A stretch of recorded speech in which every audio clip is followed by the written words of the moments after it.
Hello students, we are discussing here question 22 of KVP by SA question paper which was held on 19th November 2017. Let's observe what this question says. A total charge Q is divided as Q1 and Q2 which are kept at two vertices of an equilateral triangle of side A. The magnitude of electric field E at the third vertex of the triangle is to be depicted schematically as function of x. x की value कितनी given है? It is Q1 by Q. Now we have to choose the correct figure. So हमें basically इन चार options में से वो option select करना है जो E वर्सेस X का करेक्ट ग्राफ रिप्रेजेंट करते हैं. कन्वीनियंस के लिए मैंने राइट हैंड साइड पर ऑलरेडी एक इक्विलेटरल ट्राइंगल यूज किया हुआ है, ड्रॉ किया हुआ है, एंड यहाँ पर हमने इस ट्राइंगल के लोअर टू वर्टाइसेस पर Q1 एंड Q2 पुट कर दिए. अब Q2 की वैल्यू को हम Q माइनस Q1 भी लिख सकते हैं, राइट?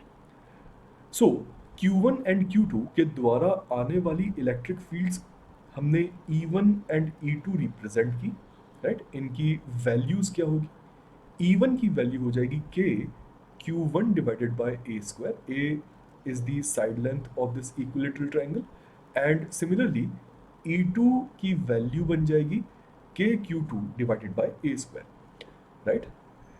सो ऑब्जर्व कीजिए, इस ट्राइंगल के थर्ड यानी कि टॉप वर्टाइसेस का जो एंगल, वर्टेक्स का जो एंगल होगा वो 60 डिग्री होगा using the properties of equilateral triangle, and resultant of E1 and E2 will lie somewhere in between.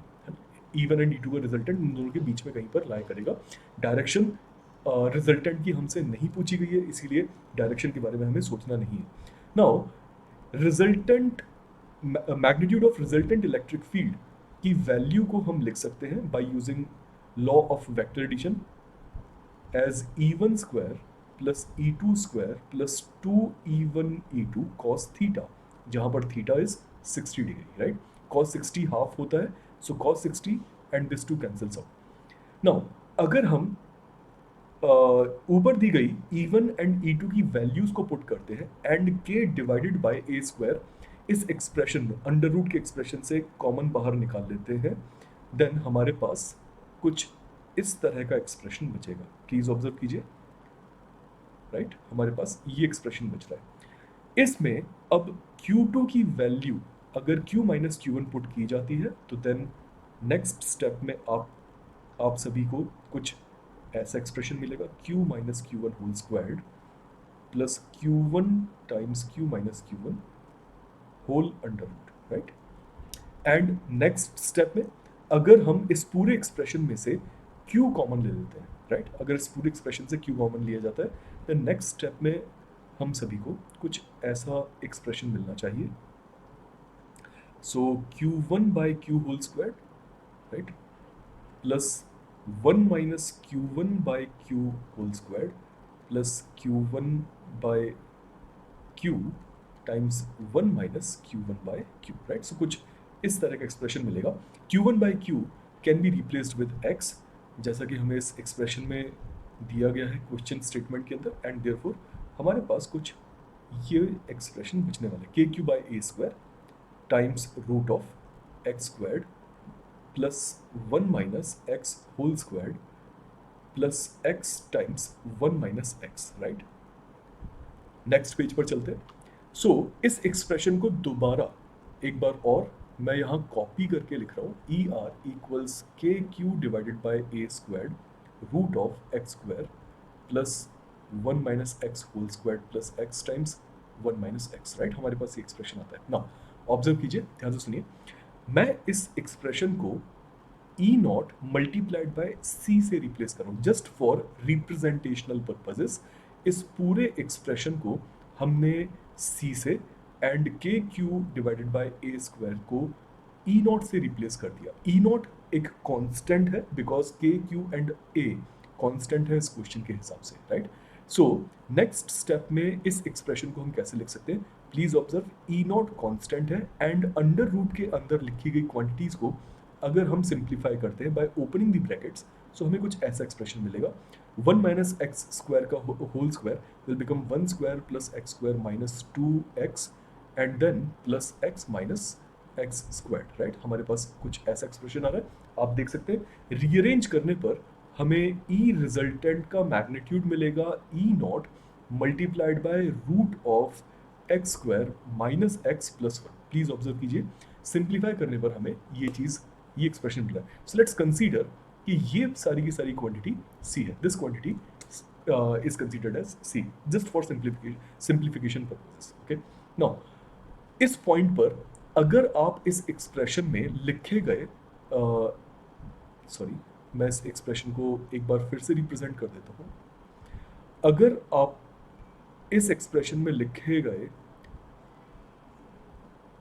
X square minus x plus one इस एक्सप्रेशन को देख करके आप इस कंक्लूजन पर पहुंचते हैं कि ये ग्राफ एक पैराबोलिक ग्राफ होगा, तो फिर आप बहुत बड़ी गलती कर देंगे, बिकॉज यहाँ पर रूट अपना रोल प्ले करेगा। सो हम डायरेक्टली किसी कंक्लूजन पर नहीं पहुंच सकते, हमारे पास कोई ऑप्शन नहीं है सिवाय मैक्सिमा एंड मिनिमा इम्प्लीमेंट करने के।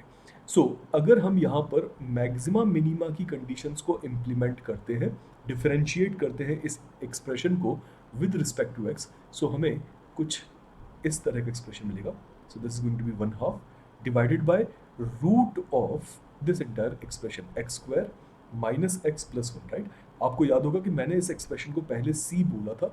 सो पर्पज यही है कि हम इसे नेक्स्ट स्टेप में सी से रिप्लेस कर देंगे। सो यहाँ पर हमारे पास आया e naught multiplied by this quantity. Now differentiation करना है हमें रूट के अंदर वाली क्वांटिटी का, यानी कि x square minus x plus one का। सो एक्स स्क्वायर का डिफरेंशिएशन बन जाएगा 2x, एक्स का डिफरेंशिएशन हो जाएगा 1, सो -1, एंड 1 का डिफरेंशिएशन 0। सो हमारे पास जो नेक्स्ट स्टेप में एक्सप्रेशन बच रहा है वो कुछ ऐसा बचेगा 2x माइनस 1, राइट। मैंने नीचे डिनोमिनेटर वाली सारी क्वांटिटी को c से रिप्लेस करी है। नाउ c 0 नहीं हो सकता, ट्राई टू अंडरस्टैंड, c 0 नहीं हो सकता, therefore d differentiation of er by dx should be equal to 0 only if ये क्वांटिटी 0 है, राइट। सो अगर ये क्वांटिटी 0 है, यानी कि 2x प्लस 1 0 है, तो x की वैल्यू हमें मिलेगी 1/2, राइट। इसका मतलब ये हुआ कि डेफिनेटली हमारे पास एक मैक्सिमा या एक मिनिमा प्रेजेंट होगा इस एक्सप्रेशन में। एट सिर्फ एक मैक्सिमा एंड मिनिमा प्रेजेंट होगा, एंड देयरफॉर अगर हम ऑप्शंस ध्यान से देखें देन ऑप्शन ए गलत हो जाता है। व्हाई? बिकॉज यहाँ पर हमें 2 मिनिमास एंड एक लोकल मैक्सिमा मिल रहा है, टोटल 3 पॉइंट ऑफ इन्फ्लेक्शन मिल रहे हैं। सो इसीलिए इस पॉइंट मतलब जहाँ पर हमारे स्लोप्स में चेंज आ रहा है, that is why option A सही नहीं हो सकता। हमारे पास में सिर्फ एक पॉइंट होना चाहिए जहाँ पर स्लोप चेंज होगा, राइट। इसी तरह से ऑप्शन बी भी रॉन्ग हो जाता है, because it is a flat curve, it is a flat line. So यहाँ पर कोई भी मैक्सिमम मिनिमा की कंडीशन नहीं है। सो आइदर ऑप्शन सी या फिर डी में से कोई एक एक्सप्रेशन करेक्ट होना चाहिए। नाउ कंक्लूड कैसे करें इसे? कंक्लूड करने के लिए हमारे पास कोई और रास्ता नहीं है but to differentiate this expression for the second time with respect to x, right, and by putting the value of x as half, and जब आप इसे एग्जीक्यूट करेंगे तो आपके पास में जो एक्सप्रेशन आएगा वो एक पॉजिटिव एक्सप्रेशन आएगा, विच मीन्स मैंने इसे सॉल्व नहीं किया, मैं कैलकुलेशन आप सभी के लिए छोड़ रहा हूँ। सो बेसिकली ये पॉइंट एक पॉजिटिव ये डिफरेंशिएशन हमें एक पॉजिटिव वैल्यू देगा, and therefore option C will become the correct answer, because इसमें हमें 0.5x वैल्यू पर एक मिनिमा मिल रहा है। Option C by default, option D by default गलत हो जाता है, बिकॉज यहाँ पर एक मैक्सिमा की कंडीशन है। सो ये हुआ मैथमेटिकल तरीका इस क्वेश्चन को अप्रोच करने का। नाउ अगर आप मुझसे पूछे तो मैं एग्जाम के अंदर इस मेथड को शायद से यूज़ नहीं करता, मैं रादर एक डिफरेंट अप्रोच यूज़ करता इस क्वेश्चन को सॉल्व करने के लिए, which would have been a logical way of solving this question. इसे हम लॉजिकली भी देखेंगे कि इस क्वेश्चन को अटेम्प्ट कैसे किया जा सकता है without using these maximize and minimize condition, right. So इस नए मेथड को इम्प्लीमेंट करने के लिए हम यहाँ पर चलते हैं, राइट। नाउ प्लीज़ ध्यान से देखिए, इस कंडीशन के अंदर हमें Q1 एंड Q2 चार्जेस यहाँ पर रखे थे, राइट। हमने Q1 एंड Q2 चार्जेस यहाँ पर रखे थे। Q2 की वैल्यू हम जानते हैं Q माइनस Q1 के बराबर है, राइट। एंड हमें चाहिए कि x के साथ में ये कैसे वैरी करेंगे। नाउ ट्राई टू अंडरस्टैंड कि अगर मैं x की बात करूँ, जैसे Q1 बाय Q एक्सप्रेशन से रिप्रेजेंट किया जा रहा है, Q एक कांस्टेंट रहेगा, right. Total charge in this question is a constant, hence we can say कि x प्रोपोर्शनल है Q1 के साथ में।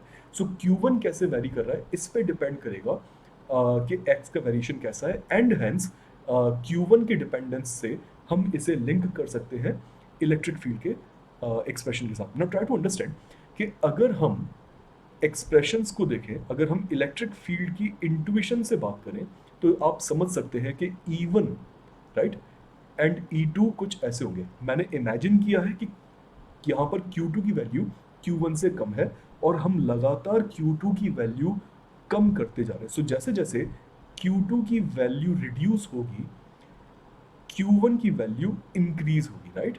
एंड आप देख सकते हैं कि मैग्नीट्यूड ऑफ E1 किस तरह से इंक्रीज कर रहा है, राइट। हम यहाँ पर Q2 की वैल्यू कंपैरेटिवली अगर डिक्रीज करते हैं तो देन Q1 की वैल्यू इंक्रीज होगी, राइट। एंड इस कारण से आने वाले इलेक्ट्रिक फील्ड के रिजल्टेंट को आप, this is your resultant electric field, आप E1 की तरफ रोटेट होते हुए देख सकते हैं, right. So please try to understand, इससे हम समझ क्या रहे हैं, इससे हम ये समझ रहे हैं कि जब Q2 की वैल्यू जीरो है, यानी कि जब Q2 की वैल्यू जीरो है, यानी कि इस एक्सप्रेशन के हिसाब से Q1 इक्वल टू Q है, तब resultant magnitude will be maximum. Try to understand. Resultant of the electric field magnitude will be maximum कब, जब Q2 की वैल्यू जीरो होगी। एग्जैक्टली अपोजिट आर्ग्यूमेंट आप दे सकते हैं जब आप रिलेटिवली Q1 की वैल्यू डिक्रीज करना स्टार्ट करते हैं। नाउ ट्राई टू ऑब्जर्व कि नीचे वाले ट्रायंगल्स के अंदर हमने Q1 की वैल्यू कंपैरेटिवली डिक्रीज करनी स्टार्ट कर दी, राइट। Q1 की वैल्यू पहले के कंपैरिजन में कम होती जा रही है एंड फाइनली Q1 रिड्यूस होकर के जीरो हो गया है। तो देन उस केस में इलेक्ट्रिक फील्ड्स का जो रिलेटिव चेंज होगा उनके मैग्नीट्यूड्स के अंदर वो कुछ ऐसा दिखाई देगा, राइट।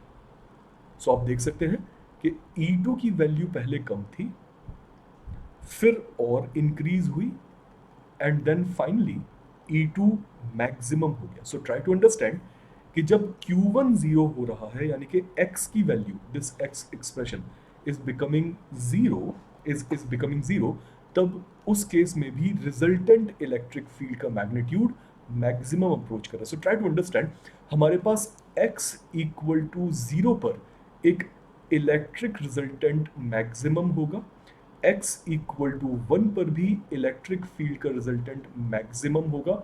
तो इसका मतलब कि इन दोनों के बीच में एक मिनिमा आना चाहिए, राइट। सो अगर हम पिछले आइडिया एंड इस लॉजिकल आइडियाज को साथ में सोचते हैं तो लॉजिकली स्पीकिंग हमें सिर्फ एक ही ऑप्शन सही लगता है एंड वो है ऑप्शन सी, राइट। सो ये आपके ऊपर डिपेंड करता है कि आप ऐसे किसी भी क्वेश्चन को अप्रोच किस तरह से करेंगे। क्या आप लॉजिकल अप्रोच पर जाएंगे या फिर मैथमेटिकल अप्रोच पर। मैं आपको दोनों ही रास्ते दोनों तरीकों से कैसे अप्रोच कर रहे हैं इस क्वेश्चन को, ये मैंने आपको क्लियर कर दिया, राइट। सो प्लीज ऑब्जर्व कि अगर हम इस लॉजिकल स्टेप से भी सोचते हैं तब भी ऑप्शन सी अकेला करेक्ट आंसर हमें नजर आता है। आई होप ये सारा डिस्कशन आप सभी को समझ में आया होगा, आपने इसे काफ़ी इंजॉय भी किया होगा। एंड अगर आप वेदांतो एकलव्य के बारे में और जानना चाहते हैं तो आप इसे गूगल पर सर्च करें। Best of luck.